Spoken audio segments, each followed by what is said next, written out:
ñun suñu ay nit a ngi ci ñoom te duñu xam kan la de loolu moo gën a grave ñun suñu ay nit mi ngi ci état on a nos personnes dans l'état ñun on est fort cette fois-ci faites croyez à nous gëm leen ñu rek ngeen topp ci suñu waaw parce que révolution boo ko toggee il faut mu ñor boo ko toggul mu ñor da ngay échouer parce que ceeb bi boo ko yàkkee day xam imaginel nga togg ceeb bu ñorul boo ko toggee boo ko yàkkee du neex a lekk cette fois-ci c'est nous qui allons guider ce combat bi ñun ñooy wax état bi ni muy doxee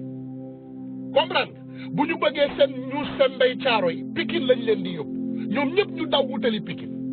bu ñu bëggee ñu seen ndey ville Rufisque lañ leen di yóbbu combat bi ñun ñoo koy guider frères patriotes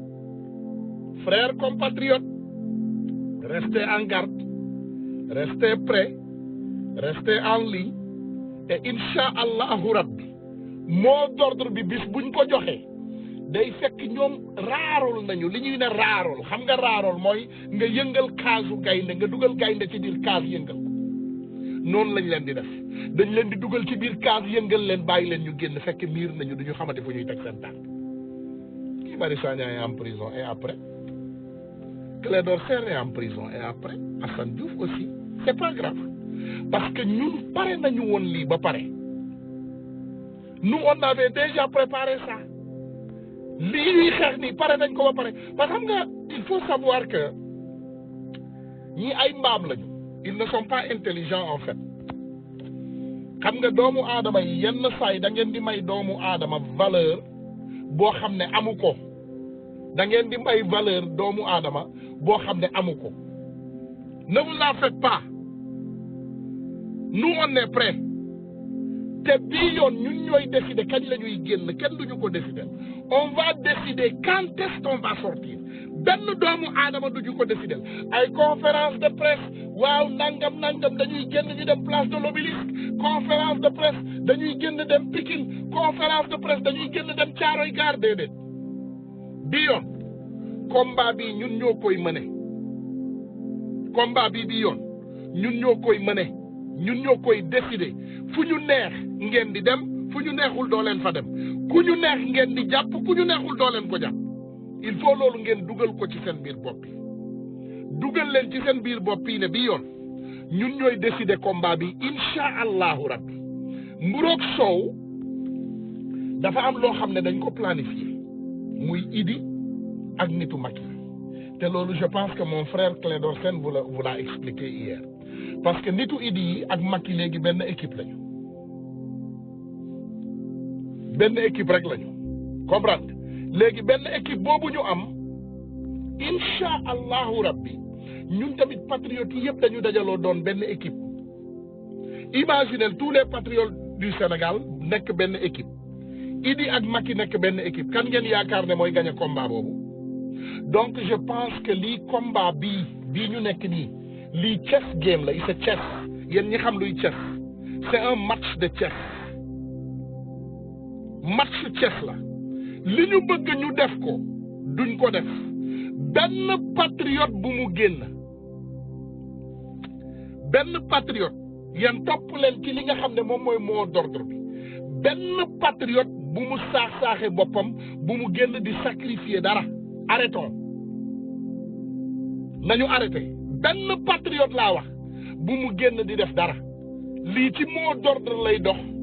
te ñun ñëpp ñooy àndandoo defandoo ko benn yoon parce que bii yoon on aura la victoire finale waaye ay marche ba place de l'Obélisque ay marche ba TFM jadd ñu jàpp kii jàpp kële ay marche ba fële wala kële dem woote maanaam conférence de presse bu paree bu ñu génnee police xaar leen ci buntu bi dikk yóbbu kii dikk yóbbu kële déedéet ce combat sera contrôlé par nous guerre bi guerre psychologique la te ñun ñoo koy tàmbali ñun ñoo koy guider bii yoon kenn duñu guider déedéet Macky Sall duñu guider ñi mu àndal duñu guider ñun kenn duñu guider ñun xam nga ci lan la ñuy dox ci li ñuy dox ñun président Sonko kat la ñuy dox ci président Sonko rek guddi yi ñu ne ci président Sonko rek parce que ñun suñu bët dafa am fu mu nekk ñun suñu bët mi ngi ci prix bi we have our eyes on the price yéen man ngeen gëm dara dans un monde normal Clédor Sène ñetti kaddu yi mu yëkkati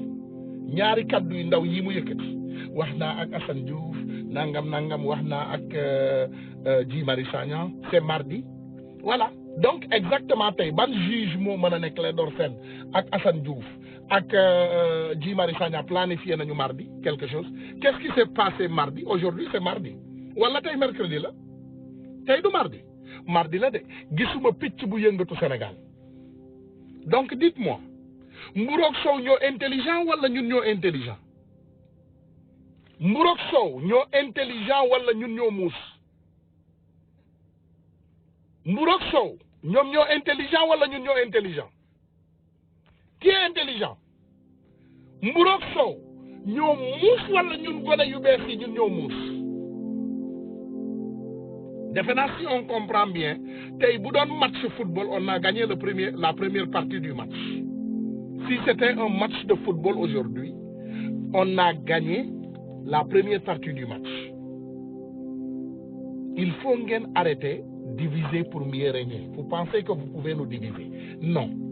kenn mënuñoo diviser kenn mënuñoo divertir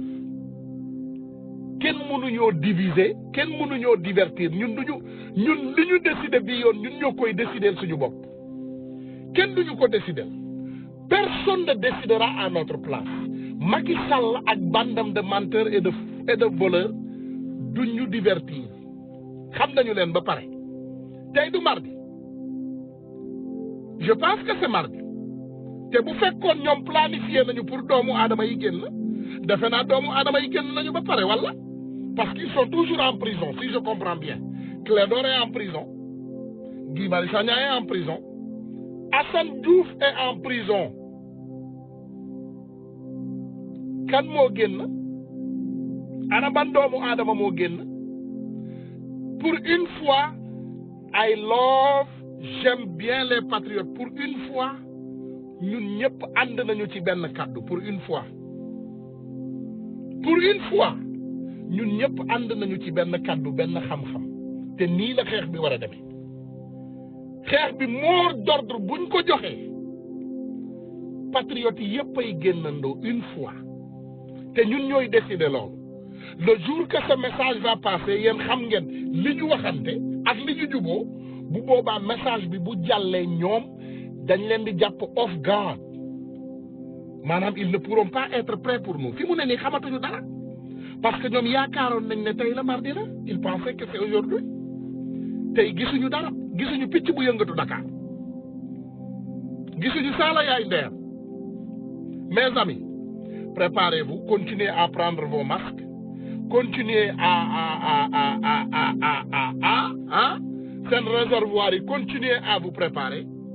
et restez en garde toog leen fi ngeen toog ngeen xaar exactement li nga xam ne moom mooy li ñu bëgg a def xaar leen restez en garde bu kenn bouger no one should move bu kenn dem ginnaaw keneen bu leen dem fenn te déggu leen doomu aadama yi nga xam ne ñoom ñooy joxe ndigal lii du xeexu Pastef ça c'est un combat pour le Sénégal et c'est un combat pour libérer le Sénégal bi yoon yàlla ñun la àndal parce que je pense que la preuve a été montrée hier Macky pour la première fois gagné nañ ko dafa defe ne il est intelligent il pensait qu'il était intelligent Macky dafa defe ne woon nit ku intelligent la gars yu Mburoog Sow yi ñu ngi bëgg a dee boo leen xoolee ci biir fii ñu ngi bind rek ndeysaan ñu ngi saaga ñu ngi xataraayu ñu ngi daanu parce que il pensait que El Hadj Mbacké arrêtez c'est nonsense El Hadj Mbacké Clédor Sène est une taupe de l'État il a fait tomber 1 million marche ça c'est des mensonges man ak Clédor Sène mburu ak sow ak suukar lañu on s'entend très bien c'est le contraire ku yaakaar ne Clédor Sène moo daaneel 1 million marche da ngay nelaw au contraire moo ko defar nee nañ la ñun état la ñuy xeexal réveillez-vous diviser pour mieux régner dem leen toog man maa mujjee dégg Clédor Sène démb dinaa leen ko won ngeen xool je vais vous montrer l'appel donc arrêtez amul dara lu fi xew amul dara loo xam ne waxu tóob la ci téléphone bii la nekk téléphone bi may live ak yéen mi ngi ci dinaa ko génne après ma posté ko man wax naa ak Clédor Sène balaa dara di yëngatu balaa ñuy jàpp sax Assane Diouf moi j'ai parlé à Clédor Sène hier bi ñu jàppee Assane Diouf aussi je lui ai parlé li ngeen bëgg mu xew Sénégal du fa xew diviser pour mieux régner personne ne pourra nous diviser Clédor Sène n'est rien qu'un Sénégalais lambda xeexkatu Sénégal la il faut arrêter il faut ngeen arrêter li ngeen di def bàyyi leen jaxase pour mieux régner c'est ça la réalité l'union fait la force on n'a qu'à s'unir pour combattre pour le Sénégal ñun suñu yoon nekkul ci nit fu mu far ku mu àndal ku mu gëm ñun en tout cas ñun ñëpp ñooy ànd xeexandoo pour Sénégal loolu mooy li nga xam ne mooy dëgg yeneen ni yëpp ñun doxuñ ci voilà donc arrêtez les conneries ça ne marchera pas Clédor Sène c'est un patriote moi je le parle man damay wax ak Clédor Sène bis bu nekk dinaa ko woo su ma ko soxla toujours nag c'est parce qu'on n'est pas sur les toiles et vous montrez du n'importe quoi ngeen war a yaakaar ne wala nit ñi ànduñu wala ànduñu non on est ensemble on n'a pas besoin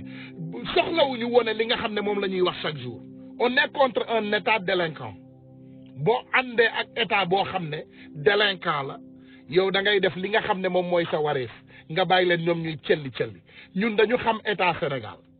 le concept de 1 million marche ce n'est pas un mouvement 1 million marche concept am mi ngi koy def le concept de 1 million marche c'était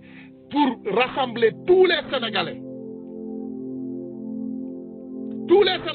El Hadj Badji on ne travaille plus dans ces affaires de libérer loolu bii yoon duñ ci daanu doo leen ma gis benn yoon ma posté libérer diw wala tëjal diw wala nekk ci laay bi libérer diw on le fera pas on restera sur nos gardes on restera concentré et on va continuer ñun ñooy continuer gérer combat bi ñun ñooy guider ni muy doxee ñun ñooy guider c'est nous qui vont guider comment ce combat va marcher combat bi ñun rek ñoo koy guider insha allahu rabbi ñun ñooy guider combat bi te ñun ñooy guider ni combat bi di doxee duñu saagante duñu xastante gis naa ñi fiy wax affaire Mame Sène non s'il vous plaît parce que comme ni ma leen ko waxee ñun on va pas diviser pour régner Mame Sène c'est notre sœur Clédor c'est notre frère combat bi nag dina am ay malentendu yu bari loolu dafa normal c'est normal dans un combat bi dina am ay malentendu yu bari yu bare mais ñun dinañ ko régler ñun dinañ ko lijjanti te dinañ ko defar lépp jub tegu ci yoon loolu mooy li nga xam ne moom mooy xeex bi combat bi ñun ñoo koy guider boo leen gisee saay yi ñu indi ñu ci combat bi divertir Sénégal yépp Macky Sall ak mafiam di comploter doomu sénégalais c'est parce que sénégalais yi ñoo ko ci bàyyi te cette fois-ci on a fait une promesse def nañu promesse ne sénégalais yi dinañ leen génnee ci mbuumu jaam bi une fois pour toutes on va régler ce problème une fois pour toutes bi yoon dootu leen am lu leen naqari nañu bàyyi waa dik ñuy calli mel ni ginaar boo sànni dugub parce qu'ils sont pas intelligents dik du ay nit yu intelligent nekkuñu dik they are not smart people they are very dumb people parce que ni ngay xamee seen ñàkk intelligence yenn saay seen délits yi ci boppam moo flagrant ils font que des flagrants délits rek la ñuy def parce que boo xoolee kaawu déjà Aliou Dembiru Sow dinaa leen ko dégluloo wax si c'est li nga xam ne moom la wax dama koy bind ma tegal ko Sénégalais yi parce que lii yàlla bu àndeek yow nii lay xewee tout le temps démb ñu ngi leen di wax déjà li siiwal jabaru Antoine Diome démb ñu ngi leen di wax ñaareelam non am na yeneen secret yu ne ci biir nag lancement laa leen di may ok y a un film un grand film xam ngeen ce complot de Ousmane Sonko qui a réussi qu'il pense qui a chuté ci affaire Sweet Beauty bi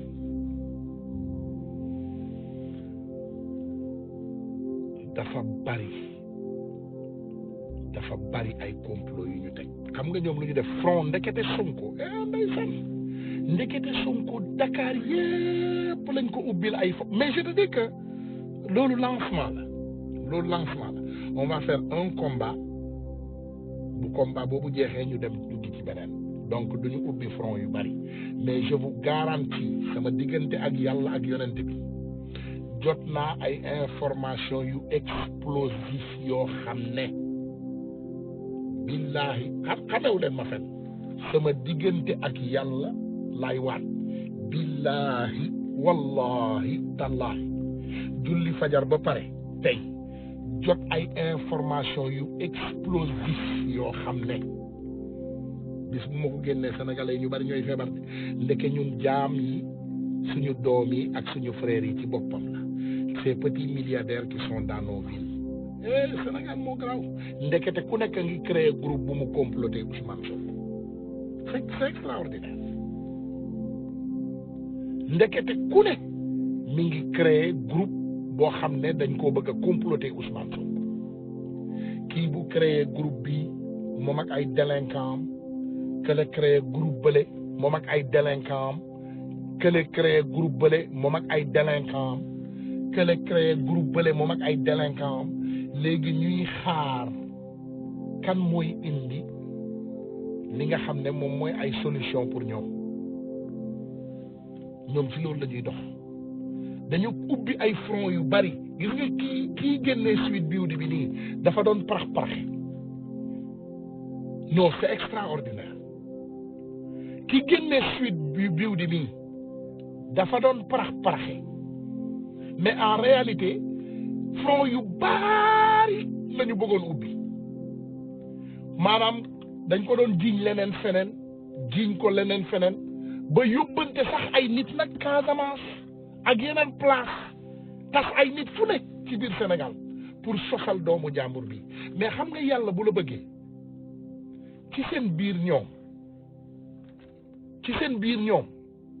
yàllaa ñuy indil li nga xam ne moom mooy vraiment dëgg bi yàllaa ñu koy indil tey xoolal dañu jaf yéen daan ngeen gis saaga yu toll nii ci suñu page bi daan ngeen gis saaga yu toll nii xool leen page bi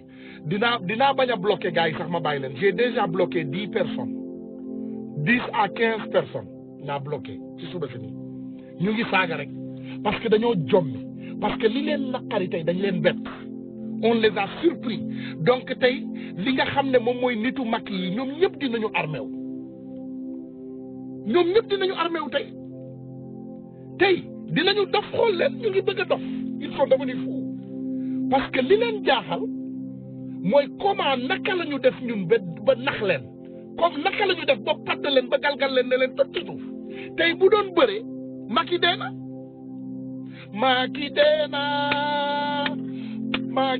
na su leen ko Macky dee na su leen ko mais du jamais vu dañu jommi parce que li leen jaaxal mooy ñoom xamuñu ils ne savent pas suñu ay information fu muy jóge looloo leen dal dañu fite fu ne dafa mel ni pneu bu éclaté kenn mënu koo coller bën la ñuy coller explosion kenn du ko coller donc affaire bi dafa exploser seen loxo je te dis que ñoom ils ont créé au moins te li ma leen di wax nii c'est important ngeen bàyyi ko xel lii dafa bokk ci ay complot bi ay promoteur de lamb dafa bokk ci complot bi ay jeune entrepreneur sénégalais yoo xam ne état bi moo leen di dimbali donc ñoom ni ñuy fayee Macky tey ku nekk dafa créer groupe am créer ay bande de malfaiteurs ne toppal ñu Ousmane Sonko ngeen indil ñu ay ñaawteef ci moom créer leen ay ñaawteef donc affaire Sweet Beauty bi moo njëkk éclaté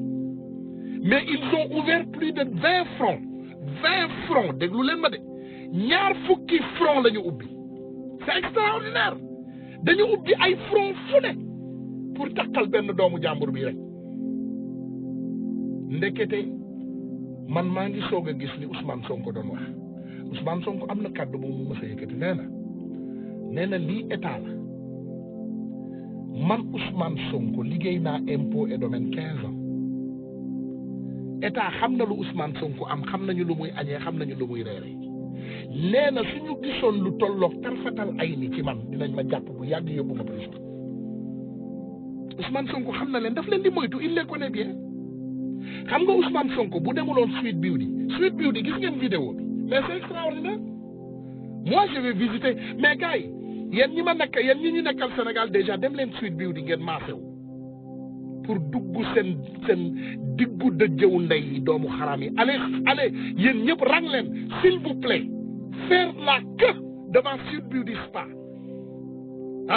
s'il vous plaît challenge la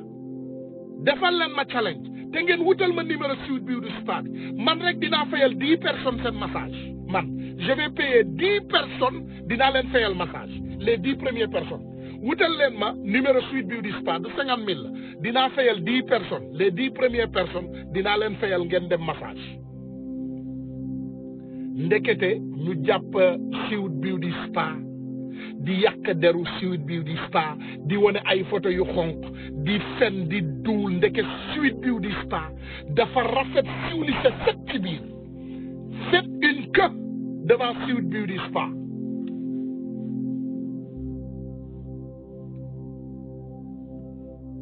non je suis menacé chez Bagnan je suis menacé ils sont en train de me menacer et de m'insulter ñu ngi may menacé di ma saaga ñu ngi menacé partout te ñoom nee nañu ne dañ leen menacé ñoom ñu ngi may menacé Cheikh Bandia envoie-moi le numéro de Sweet Beauty Spa gars yi dem leen ngeen rang faites la queue devant Sweet Beauty Spa je vais payer les 10 premiers massages je vais payer les 10 premiers massages de Sweet Beauty Spa seront payés par mois maanaam fukki nit yi fa njëkk yegg gratuitement dem leen ngeen def que Sweet Beauty Spa ngeen maasew man dinaa woo insha allah dinaa woote foofu tey dinaa fa woote donc yéen ñi fay njëkk dem suba 10 personnes yi fa njëkk yegg di ngeen maasew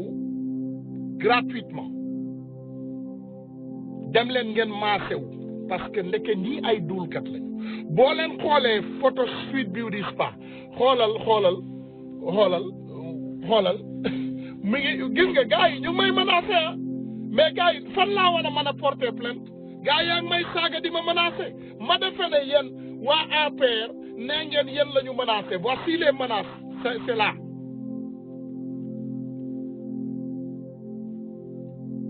mu ne la femme a peur maintenant non lu tax muy tiit